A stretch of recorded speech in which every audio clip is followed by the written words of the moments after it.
NCERT Bipin Chandra, again वही caste movements, page number 241। देखिए यहाँ पर साफ मेंशन है, in south India the non Brahmins organise the 1920s the self respect movement to fight the disabilities which Brahmins had imposed upon them.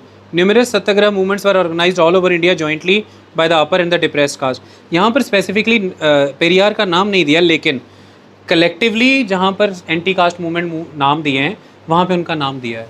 जब आप overall सारा chapter पढ़ेंगे और जो डिसग्रेस उनके साथ हुआ जब उन्हें सिटिंग पैटर्न के दौरान कांग्रेस के सेशंस में बैठने के लिए स्पेसिफिक जगह अलॉट की, उसके बाद वो कांग्रेसमैन थे, उसके बाद उन्होंने ऐसी मूवमेंट की शुरुआत की, वहाँ पे स्पेसिफिकली उनका नाम आपको यहाँ पे मिल जाएगा। ओके, सिविल सर्विसेज क्रॉनिकल से हमने सीधा हेडिंग के नीचे नाम बता दिया। इससे ये भी क्लियर होता है कि एक बुक आपकी होलिस्टिक और स्ट्रीमलाइन नॉलेज बिल्डअप करने में रोल प्ले कर रही है, दूसरी बुक उस इंफॉर्मेशन को कंसोलिडेट करती है, स्पेसिफाई करती है, एकदम सर्जिकल, जैसे बिल्कुल ठिकाने पे चोट करना, बिल्कुल वैसा बनाती है। ओके, अब हम आगे बढ़ते हैं और अब आपको बताते हैं हर बुक की इंपॉर्टेंस कितनी अलग है। अब जो मैं आपको क्वेश्चन देने जा रहा हूँ वो क्वेश्चन के लिए जो सवाल जो पूछा गया है, एग्जैक्ट स्पेसिफिक वो लाइंस कहाँ पर गिवन है, कैसे लिखा गया है, आप उसको समझेंगे। ध्यान से देखिए, मैं आपके सामने वो क्वेश्चन रख देता हूँ। हम तो ये लिखना ही भूल गए कि कितने क्वेश्चन मॉडर्न से आ रहे हैं। अभी तक 3 हो गए, बच्चों ने ड्यूटी संभाली हुई है। Okay, 3 question. ओके, डन, चलो, वेरी गुड।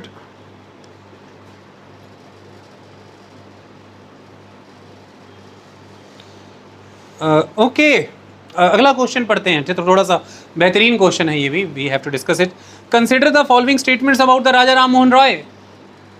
देखिए, सोशल रिलीजियस रिफॉर्म मूवमेंट से ये दूसरा क्वेश्चन आ गया, एक राजा राम मोहन राय के ऊपर और दूसरा anti caste movement that is the anti Brahmanical movement that is the A.V..